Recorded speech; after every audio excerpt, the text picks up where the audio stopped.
Hello दोस्तों, आशा करता हूँ आप लोग सभी ठीक होंगे और अपनी पढ़ाई अच्छे से कर रहे होंगे। आज मैं आपको बेसिक ऑफ इलेक्ट्रिसिटी के का 40 क्वेश्चन करवाने वाला हूँ। ये सेट नंबर 1 होगा और आगे भी इसके 3 और सेट बनेंगे क्योंकि इसमें बहुत सारे क्वेश्चन हैं। तो आज का पहला सवाल है इस सेट का, न्यूट्रॉन पर आवेश होता है। आप लोग इसका आंसर देने की कोशिश कीजिएगा। ये आसान सा क्वेश्चन है, आपके पास 10 सेकंड का टाइम है, उसके बाद मैं इसका आंसर दूंगा। और आप लोग को मैं बता दूं कि ये 4 सेट में होंगे क्योंकि इसमें बहुत सारे क्वेश्चन हैं। सो धैर्य रखिएगा और हमारे साथ बने रहिएगा। मैं आपको प्रीवियस ईयर के टोटल क्वेश्चन करवाऊंगा जो आने वाले एलपी टेक्नीशियन और अदर एग्ज़ाम में बहुत हेल्पफुल होंगे। तो आज का पहला आंसर है इसका ऑप्शन नंबर सी, न्यूट्रॉन पर कोई आवेश नहीं होता है। Option C is the correct answer. Next question देखने से पहले मैं इसमें कुछ और बातें बता दूं, जिसमें 3 इलेक्ट्रॉन होते हैं, प्रोटॉन होते हैं, न्यूट्रॉन होते हैं। इलेक्ट्रॉन पे नेगेटिव चार्ज होती है और प्रोटॉन पर धनावेश होते हैं। सो इसमें टोटल 3 होते हैं, इलेक्ट्रॉन, प्रोटॉन, न्यूट्रॉन। आपको पता ही होगा। नेक्स्ट क्वेश्चन देखते हैं। नेक्स्ट क्वेश्चन, कूलम के नियमानुसार 2 आवेशों के बीच लगने वाला बल होता है क्या? 2 ऑप्शन है। दोनों आवेशों के गुणनफल के समानुपाती, दोनों आवेशों के बीच दूरी के वर्ग के व्युत्क्रमानुपाती होता है, निर्वात की परावैद्युतशीलता पर निर्भर करता है। ऑप्शन डी है उपयुक्त सभी। जवाब देने का कोशिश कीजिए, क्वेश्चन को ध्यान से पढ़िए, आपसे क्या पूछा जा रहा है, उसके बाद इसका आंसर देने का कोशिश कीजिए। मैं इसका आंसर आपको दूंगा, आप पहले सोच लीजिए और हमें जवाब दीजिए। मैं इसका आंसर बताने जा रहा हूँ। इसका ऑप्शन होगा उपयुक्त सभी। ये सभी चीज़ों पर नियम लगता है कूलम का, जो दोनों आवेशों के गुणनफल के समानुपाती होते हैं, दोनों आवेशों के बीच के दूरी के वर्ग के व्युत्क्रमानुपाती होते हैं, निर्वात की परावैद्युतशीलता पर भी निर्भर करती है। नेक्स्ट क्वेश्चन देखते हैं।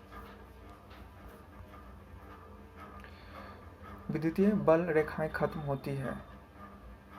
आपसे पूछा जा रहा है कि विद्युतीय बल जो होती है और किस तरह से गमन करती है। ऑप्शन है आपसे धनावेश से शुरू होकर ऋण आवेश पर। ऑप्शन बी है ऋण आवेश से शुरू होकर धनावेश पर, या अनियंत्रित होती है, या इनमें से कोई नहीं। आंसर देने की कोशिश कीजिए, देखिए आपका सही होता है कि नहीं, उसके बाद मैं आपको जवाब दूंगा।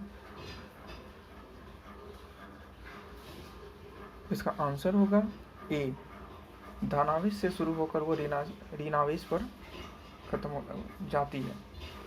Option A is the correct answer. Next question देखते हैं। किसी खोखले चालक के अंदर विद्युतीय क्षेत्र की तीव्रता होती है।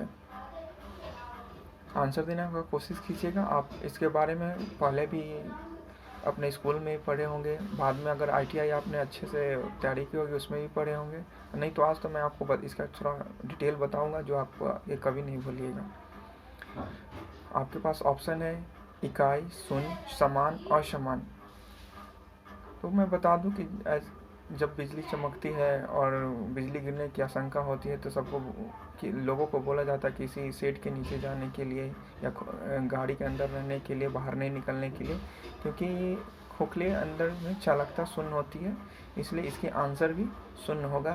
किसी खोखले चालक के अंदर विद्युतीय सेल की तीव्रता होती है शून्य। ऑप्शन बी करेक्ट आंसर है। नेक्स्ट क्वेश्चन देखते हैं। निम्न से कौन सा चालकता का मात्रक है? आपसे पूछा जा रहा है चालकता का मात्रक।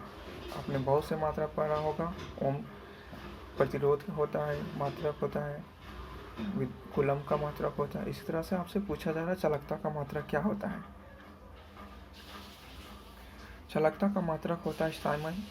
Option number see the correct answer है। अगर आपने नहीं पढ़ा हो तो ये आज जान लीजिए कि चालकता का मात्रक साइमन होता है। नेक्स्ट क्वेश्चन देखते हैं। और ये भी बता दूं कि ये आप देख सकते हैं LP 2014 में ये क्वेश्चन पूछा गया था। आगे देखते हैं और आई होप आपको अच्छा लग रहा हो। विद्युत धारा एक डैश राशि है। विद्युत धारा कैसी राशि है? सदिश है, अदिश है, कहीं नहीं जा सकती, कभी सदिश कभी अदिश। ये 4 ऑप्शन है आपके पास, जवाब देने का कोशिश कीजिएगा। इसका आंसर होगा बी, अदिश राशि। नेक्स्ट क्वेश्चन देखते हैं। किसी एल लंबाई के चालक को आयतन में बिना परिवर्तन किए 3L कर दिया जाए तो इसका प्रतिरोध R हो जाएगा। कितना गुना हो जाएगा? अगर हम 3L कर देते हैं तो 2 गुना हो जाएगा, 3 गुना हो जाएगा, 6 गुना हो जाएगा या 9 गुना हो जाएगा। इसमें मैं इसका एक फार्मूला है जिसका होता है n²R, जिसमें आपसे कितना पूछा जा रहा है? L। तो n यहाँ हो जाएगा 3L, एक सेकेंड, 3L का स्क्वायर गुने यहाँ R हो जाता है। ये जब हो गया तो आपको 9R हो जाता है, 9 गुना। ये इसका फार्मूला होता है n²R, ये इसका फार्मूला होता है। आपसे अगर कहीं भी पूछा जाए 2 गुना 4 गुना तो आप इसी n²R के फॉर्मूले से इसका आंसर दे सकते हैं। नेक्स्ट क्वेश्चन देखते हैं। इसका आंसर हो जाएगा 9 गुना, ऑप्शन नंबर डी।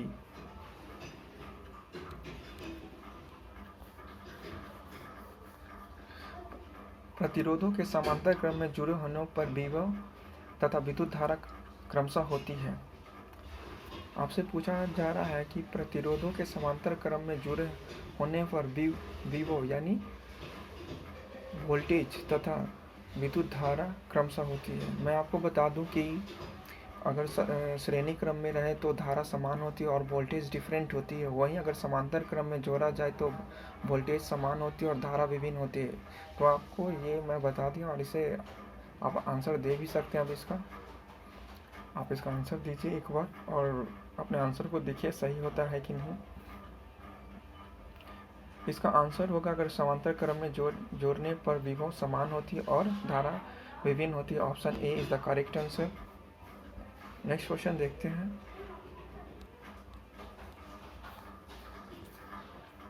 वाशी रूप से पृथ्वी की धारिता होती है। अगर आपसे कोई पूछता है कि पृथ्वी की धारिता कितनी होती है तो आप इसका आंसर बता सकते हैं। अगर आपने कहीं भी पढ़ा होगा तो आप इसका एक बार जवाब जरूर सुने होंगे, नहीं तो आज ये आप देखिए कि इसका आंसर क्या होता है। और मैं इसके साथ एक और क्वेश्चन बताऊंगा जो आपको पता चलेगा। इसका आंसर होगा ऑप्शन नंबर डी, पृथ्वी की धारिता अनंत होती है। साथ ही इसके साथ मैं एक और आपको एक क्वेश्चन बताता हूँ, जो अगर आपसे पूछा जाए पृथ्वी की विभव, तो विभव शून्य होती है पृथ्वी की और धारिता अनंत होती है। इसलिए आज इसका आंसर अभी डी है, क्योंकि यहाँ हमसे पूछा जा रहा है धारिता, इसलिए option D is the correct है। नेक्स्ट क्वेश्चन देखते हैं। संधारित्र कार्य करता है। संधारित्र यानी कैपेसिटर। अगर आपसे पूछता है कि संधारित्र कैसे कार्य, किस चीज़ में, एसी डीसी दोनों, ना तो एसी ना तो डीसी पे, तो संधारित्र कार्य करती है एसी और डीसी दोनों पे। अगर यही आपसे पूछ दिया जाता कि प्रतिरोध कार्य करती है तो आपसे अगर पूछते तो प्रतिरोध कार्य करता है सिर्फ एसी पे, ना कि डीसी पे। नेक्स्ट क्वेश्चन देखते हैं।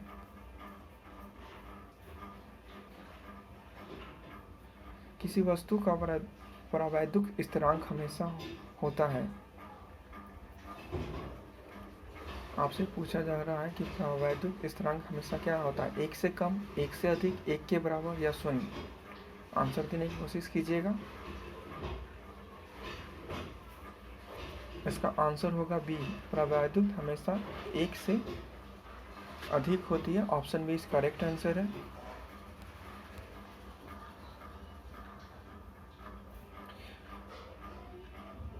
एक बोर्ड ऑफ ट्रेड यूनिट किसके बराबर होती है? ये आपको याद ही करना पड़ेगा ये क्वेश्चन, क्योंकि एक बोर्ड ट्रेड यूनिट किसके बराबर होती है आपको ये याद रखना पड़ेगा। फिलहाल आप इसका जवाब देने की कोशिश कीजिए, उसके बाद मैं आपका इसका जवाब देता हूँ क्या इसका आंसर होगा। सोचिए थोड़ा और अपने दिमाग पे जोर दीजिए और थोड़ा सा कोशिश कीजिए, तुक्का ही लगाइए, देखिए सही होता है कि नहीं। मैं इसका आंसर देने जा रहा हूँ। इसका आंसर होगा बी। 36 इंटू 10⁵ जूल के बराबर होता है एक volt trade unit. Next question देखते हैं।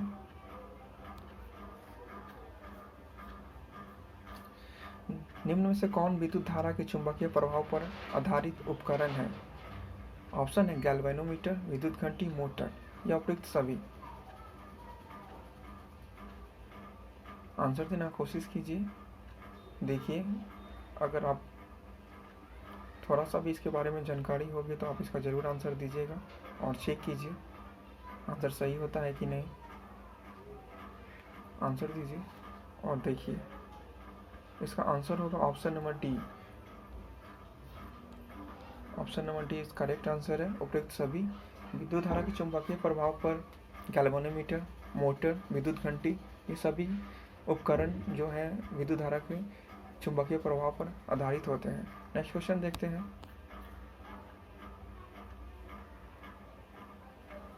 नेक्स्ट क्वेश्चन है, एक आदर्श अमीटर का प्रतिरोध होता है। ये टर्म है कुछ जो आपको हमेशा याद ही रखना पड़ेगा। कुछ ऐसे क्वेश्चन है जो आपको डायरेक्ट याद आएगा, डायरेक्ट क्वेश्चन आएगा, जैसे कि 2018 के एएलपी में पूछा गया था। बहुत सारे ऐसे क्वेश्चन है जो आपको नॉर्मली क्वेश्चन जो डायरेक्ट आंसर आता है वो आपको एग्जाम में पूछा जाता है। आप इसका आंसर दीजिए। एक आदर्श अमीटर का प्रतिरोध होता है। इसका आंसर होगा ऑप्शन नंबर ए, 0 होता है। एक आदर्श, जब भी आपसे पूछा जाए कि एक आदर्श अमीटर का प्रतिरोध क्या होता है तो आप डायरेक्ट दीजिए आंसर 0 होता है। Option A is the correct answer. Next question देखते हैं।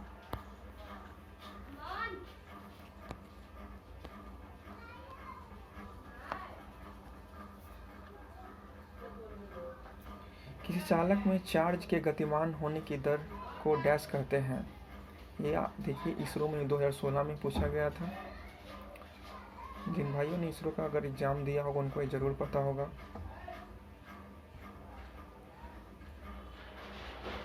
इसका आंसर दीजिए, क्या होगा इसका आंसर। किसी चालक में चार्ज के गतिमान होने की दर को डैश कहते हैं। वोल्टेज, आवेश, विद्युत धारा, विभव।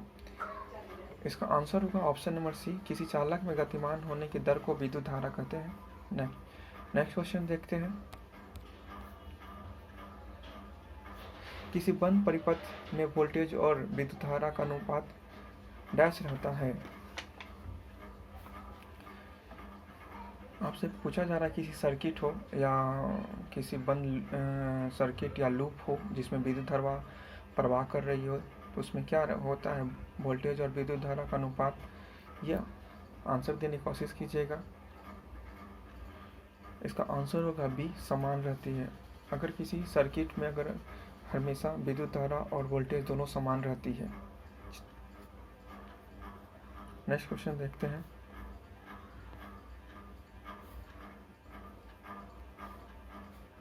नेक्स्ट क्वेश्चन है,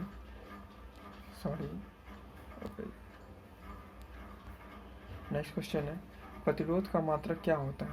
आप इसका जवाब आसानी से दे सकते हैं। ये हमेशा क्वेश्चन आते हैं एग्जामों में, ग्रुप डी हो, एएलपी हो और कोई और अदर को एग्जाम हो जिसमें आपको ये क्वेश्चन देखना, सेल, गेल, वेल, इसरो, डीआरडीओ सभी में ये मात्रक पूछा जाता है।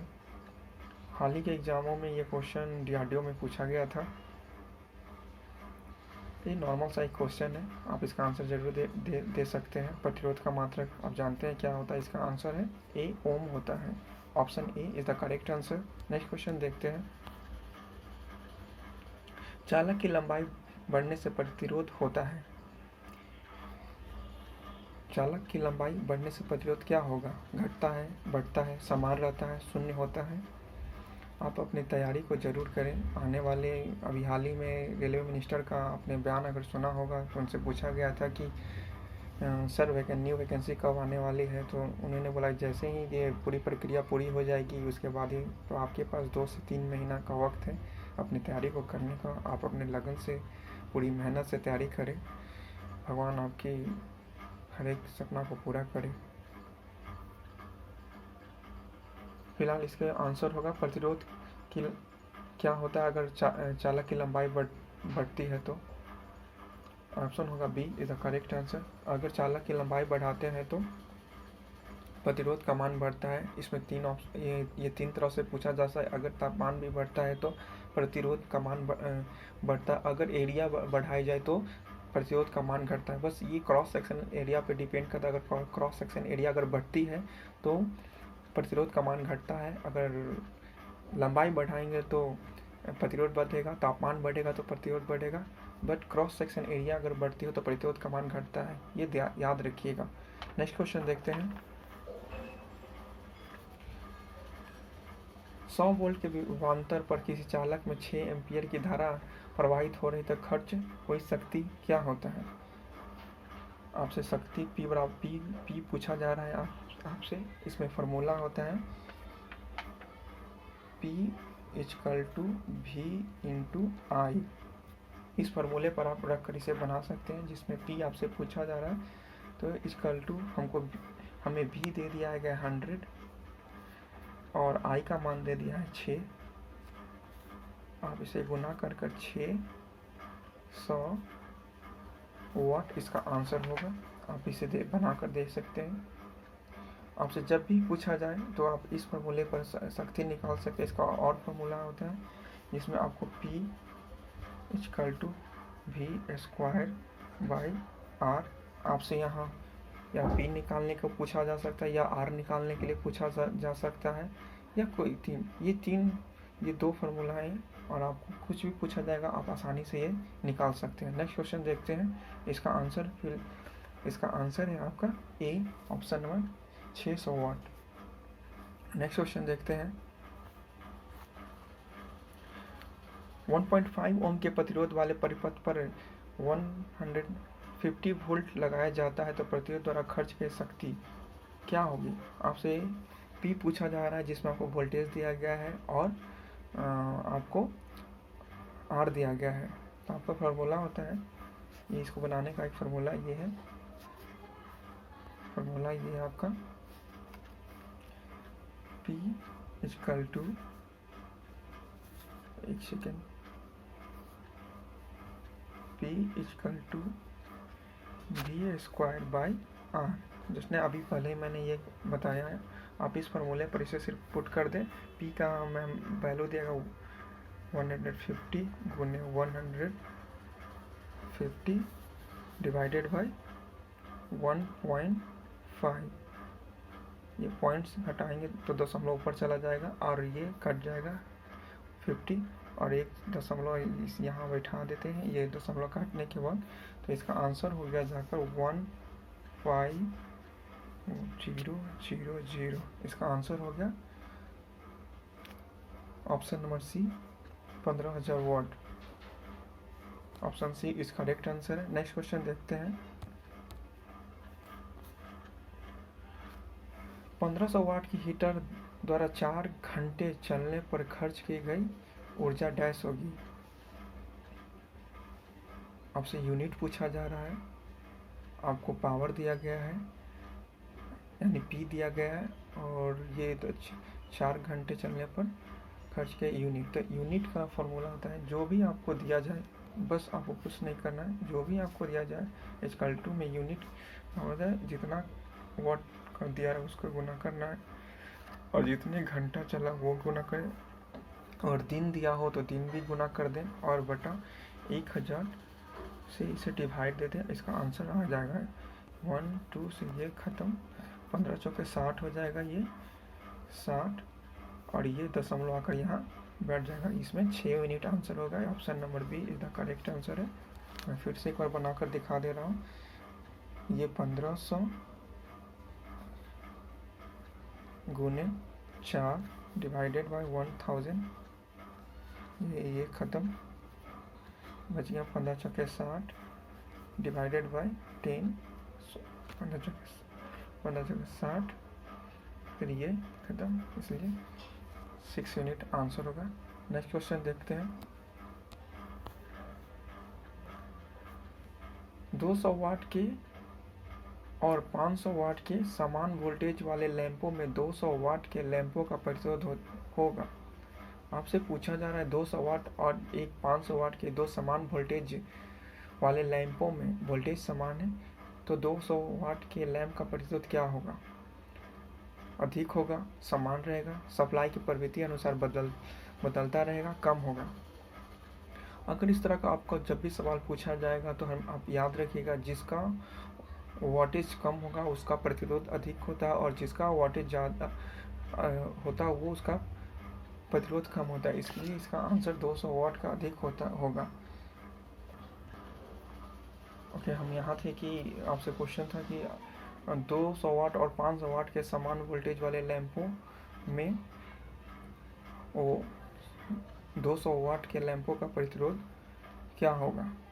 तो आपसे जब भी ये क्वेश्चन पूछा जाए तो आप थोड़ा सा सोचिएगा कि इसका क्या होगा। आप जब भी ऐसा क्वेश्चन हो तो आपको सिर्फ ध्यान रखना है, जिसका वाटेज कम होगा उसका प्रतिरोध अधिक होगा, और जिसका वाटेज ज़्यादा होगा उसका प्रतिरोध कम होगा। इसलिए आंसर 200 वाट का प्रतिरोध हमेशा अधिक होगा। Option number A is the correct answer है। नेक्स्ट क्वेश्चन देखते हैं।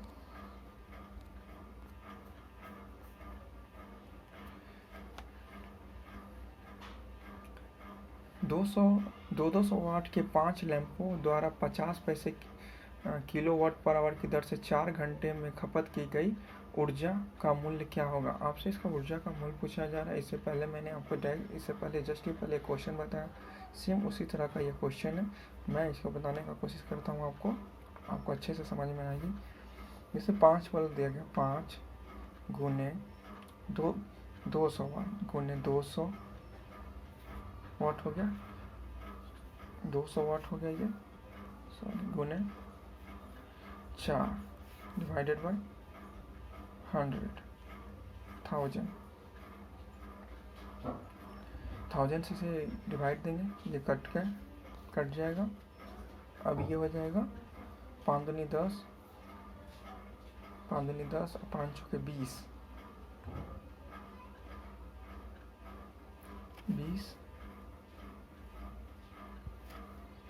ये आ गया 2 यूनिट और 50 पैसा बोला जा रहा है। इसके 100 से डिवाइड देंगे रुपया में लाने के लिए। एक से एक खत्म, 5 दूनी 10 कट के 1 यूनिट आ रहा है। सॉरी, एक सेकेंड।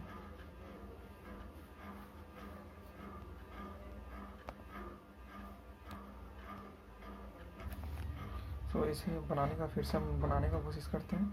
200 वाट के 5 बल्ब हैं, तो 200 वाट हो गया, 200 वाट के 5 बल्ब गुनी 4, ये क्योंकि 4 घंटे चल रही है, डिवाइडेड 1000। इसे ये खत्म, इसे ये कट जाएगा, ये 2 5 6 10 खत्म, ये 5 से बच गया 4 यूनिट। अब इसे हमको 4 यूनिट को हमें, अब 4 यूनिट आ गया, इसे बनाने का 4 यूनिट था। अब 4 यूनिट का पैसा दिया गया 50 पैसे, जिसे हमें रुपया में चेंज करना 50 डिवाइडेड बाई 100। ये कट गया, ये कट जाएगा, ये 2 दूना 4, 2 5 10 और ये 5 से खत्म, 5 कर गया, आ गया 2 यूनिट आपका answer. Option number D is the correct answer. Next question देखते हैं। 10 ओम, 12 ओम और 24 ओम के 3 प्रतिरोध 250 वोल्ट सप्लाई से समांतर जुड़े हुए हैं। प्रत्येक प्रतिरोध का विभवांतर का मान क्या होगा। ये समांतर में जुड़े हुए हैं, आपको विभवांतर पूछा जा रहा है। आपको इससे पहले मैंने बताया कि पैरेलल में वोल्टेज समान होता है और करंट डिफरेंट होता है, और श्रेणी में आपको करंट समान होता है और वोल्टेज डिफरेंट होता है। इसलिए इसका आंसर होगा option number A is the correct answer है इसका। आप याद रखिएगा, पैरेलल में वोल्टेज समान होता है ये हमेशा, और श्रेणी में करंट समान होता है। नेक्स्ट क्वेश्चन देखते हैं। नेक्स्ट क्वेश्चन है आपका, जब एक उच्च प्रतिरोध को निम्न प्रतिरोध के श्रेणी में जोड़ा जाता है तो मिश्रित प्रतिरोध होता है। क्वेश्चन को पढ़िएगा, जब एक उच्च प्रतिरोध को निम्न प्रतिरोध के श्रेणी में जोड़ा जाता है तो मिश्रित प्रतिरोध होता है। ऑप्शन है निम्न प्रतिरोध से अधिक उच्च प्रतिरोध से कम, उच्च और निम्न प्रतिरोध के बीच की मात्रा के बराबर, निम्न प्रतिरोध से कम। ये इसका आंसर होगा आपका option number A is the correct answer है। निम्न प्रतिरोध से अधिक होता है जब इसे हम श्रेणी में जोड़ते हैं। तो जब आपसे पूछा जाए कि उच्च प्रतिरोध निम्न प्रतिरोध की श्रेणी में जोड़ा जाता है तो निम्न प्रतिरोध से अधिक होता है। Option is the correct answer. Next question है, विद्युत आवेश की इकाई क्या होता है? यह आसानी से आवेश का आप बता सकते हैं, इससे पहले भी आपने कहीं ऐसा जरूर पढ़ा होगा। आवेश का आंसर होता है कूलम डी। नेक्स्ट क्वेश्चन देखते हैं,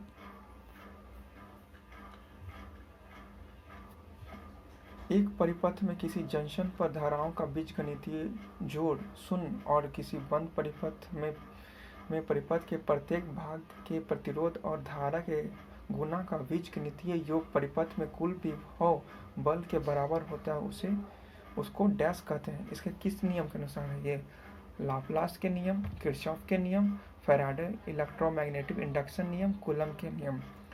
आपने इसे जरूर पढ़ा होगा। इसमें दो रूल होते हैं, किरचॉफ करंट लॉ और किरचॉफ वोल्टेज लॉ।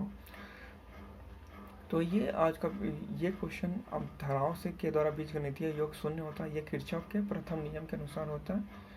यह ऑप्शन किरचॉफ के नियम के अनुसार है। Option number B is the correct answer. Next question देखते हैं। नेक्स्ट क्वेश्चन है आपका,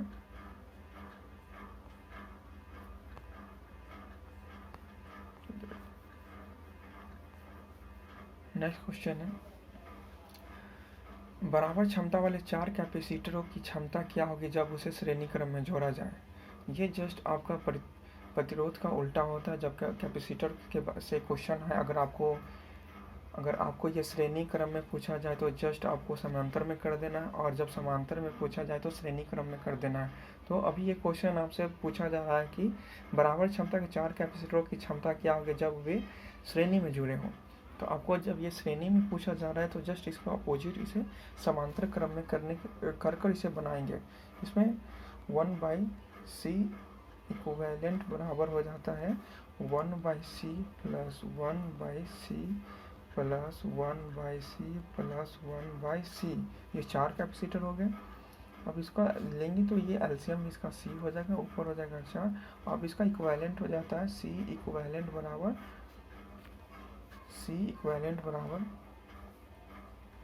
c, फिर से मैं बना देता हूँ साफ से। इसका हो जाता है i 1/c इक्विवेलेंट बराबर हो जाता है 1/c plus 1/c plus 1/c plus 1/c। ये इसका एलसीएम हो जाएगा c।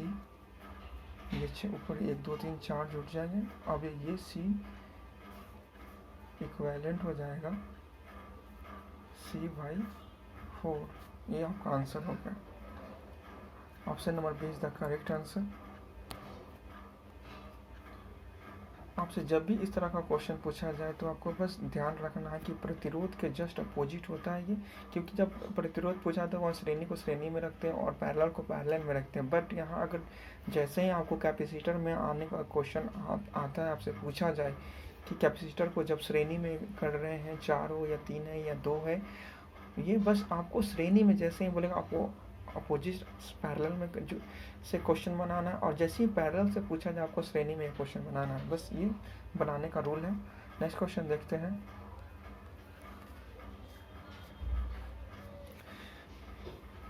(36 माइक्रोफैराड और 14 माइक्रोफैराड कैपेसिटर के 2 कैपेसिटर के समांतर में जुड़े होने पर कुल कैपेसिटी कितना होगी? देखिए, और नेक्स्ट क्वेश्चन था, आपने इसे पहले ही मैंने बताया। बस आपसे ये समांतर क्रम में पूछा जा रहा है, आप इसे जस्ट श्रेणी में जोड़ दें। 36 plus 14 equal to 50 microfarad. Just इसका आंसर हो गया। जस्ट पैरेलल होगा तो श्रेणी होगा तो पैरेलल। नेक्स्ट क्वेश्चन देखते हैं।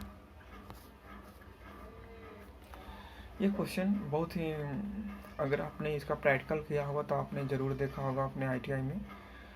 एक पानी से भरी बाल्टी में बिजली के 2 तार डालने जाने पर दोनों तारे के पास बुलबुले बन रहे हैं। इनमें अनुमान लगता है कि सप्लाई किस प्रकार का है।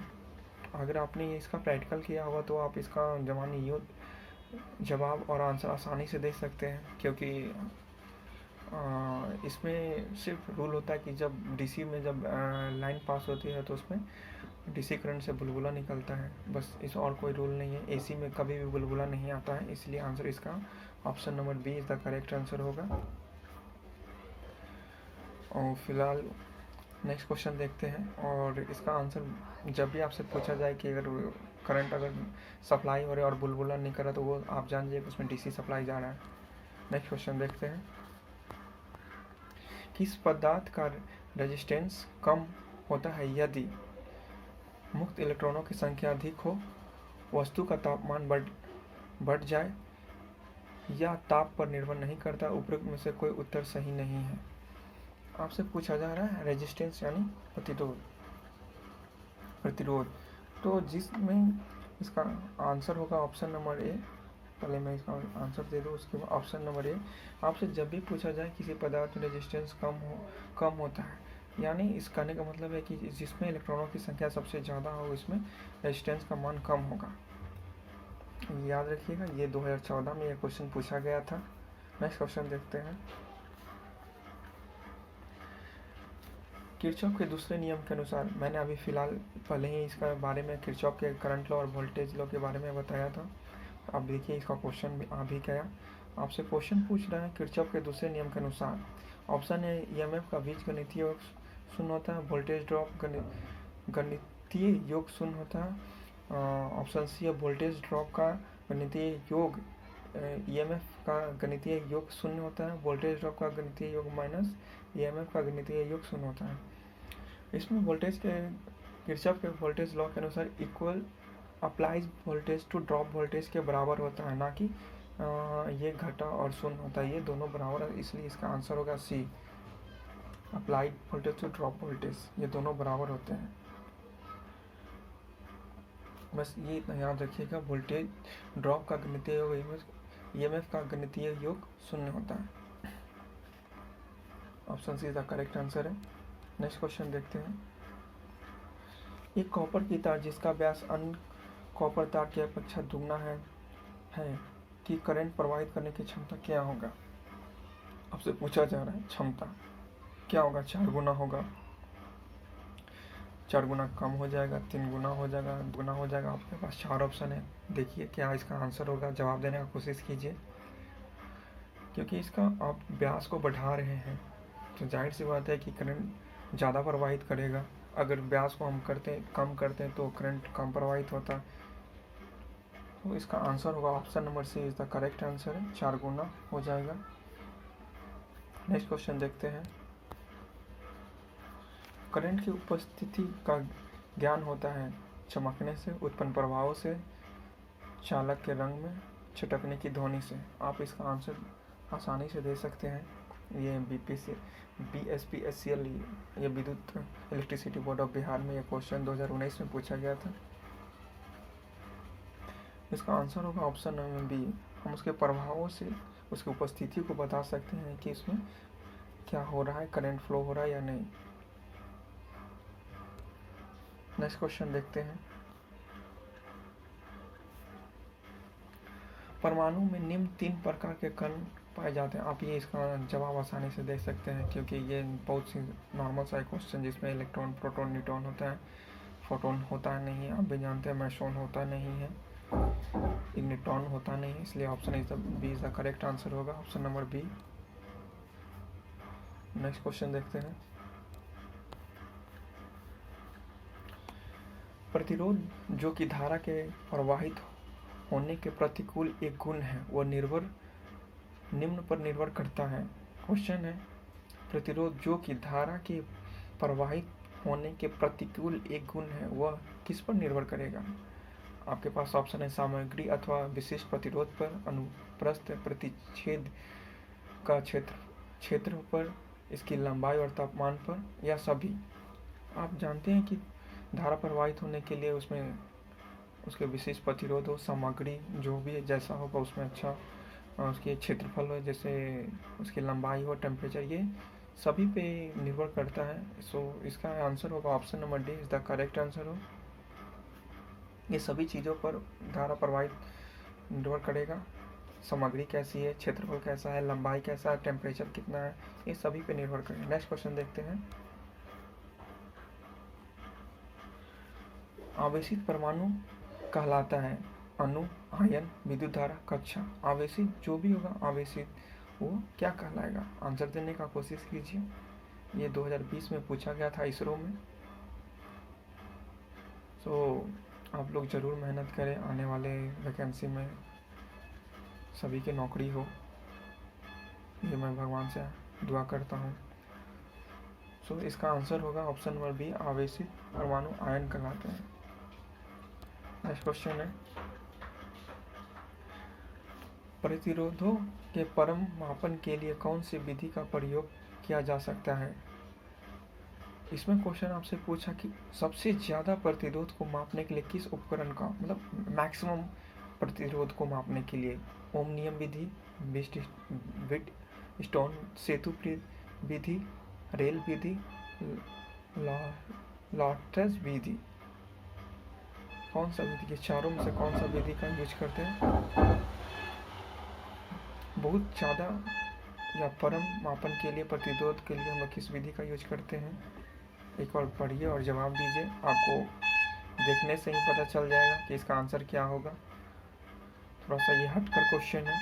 इसमें तीन तरह से होता है। कैल्विन ब्रिज होते हैं, व्हीटस्टोन ब्रिज होते हैं और मेगर होता है। मेगर से हम लोग इंसुलेटर का प्रतिरोध जांचने का कोशिश करते हैं। व्हीटस्टोन ब्रिज से अधिक प्रतिरोध को मापते हैं और कैल्विन ब्रिज से हम लोग निम्न प्रतिरोध को मापते हैं। तो इसका answer option number B is the correct answer होगा। आपको तीन चीज मैंने बताया, इसमें तीन तरह के प्रतिरोध को मापने के लिए करते हैं। पहला होता है कैल्विन ब्रिज होता है, जो हम निम्न प्रतिरोध को मापते हैं। परम के लिए प्रतिरोध को मापने के लिए व्हीटस्टोन ब्रिज का यूज करते हैं। और एक मेगर, उससे भी प्रतिरोध मापते हैं, जिसे हम उसे इंसुलेशन प्रतिरोध को भी मापते हैं, और मेगर होता है इंसुलेशन। अगर आपसे क्वेश्चन कभी भी पूछता है कि इंसुलेशन के प्रतिरोध को मापने के लिए किस चीज का यूज करते हैं, तो वो मेगर होता है। Option B is the correct. Next question देखते हैं। परिपथ में विद्युत शक्ति को डैश के रूप में व्यक्त किया जा सकता है? वोल्टेज को धारा से गुणा करके, वोल्टा के वर्ग को प्रतिरोध से विभाजित करके, धारा के वर्ग के प्रतिरोध से गुणा कर ये सभी। ये चार ऑप्शन है। एक बार ध्यान से पढ़िए और उत्तर देने का कोशिश कीजिए। इसका आंसर क्या होगा? मैं फिर से एक बार क्वेश्चन पढ़ दे रहा हूँ। परिपथ में विद्युत शक्ति को डैश के रूप में व्यक्त किया जा सकता है? वोल्टा को धारा से गुणा कर, वोल्टा के वर्ग को प्रतिरोध से विभाजित कर, धारा के वर्ग को प्रतिरोध से गुणा करके, ये सभी शक्ति को प्रभावित करने के लिए ये तीनों विकल्प हैं जो तीनों प्रभावित करते हैं, इसलिए उपयुक्त सभी आंसर होगा इसका। सभी आंसर होगा इसका। Option D is the correct answer है। नेक्स्ट क्वेश्चन देखते हैं। एक बिजली के लैंप को 100 वाट 200 वोल्ट के रूप में चिन्हित किया जाता है, फिलामेंट का प्रतिरोध क्या होगा? आप अभी फिलहाल मैंने इसे 2 क्वेश्चन करवाया है निकालने के लिए, कैसे हम इसका प्रतिरोध को निकालें, जिसमें हमको शक्ति दिया गया, वोल्टेज दिया गया।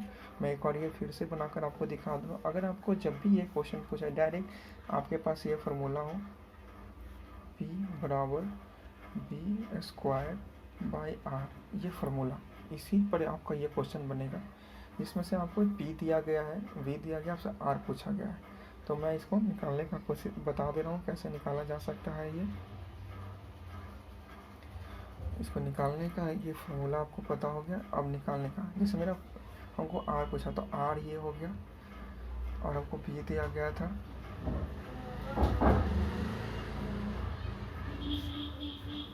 और वॉट शक्ति P दिया गया है 100। बस ये 2 0 से 2 0 खत्म, 2 दूना 400 ओम।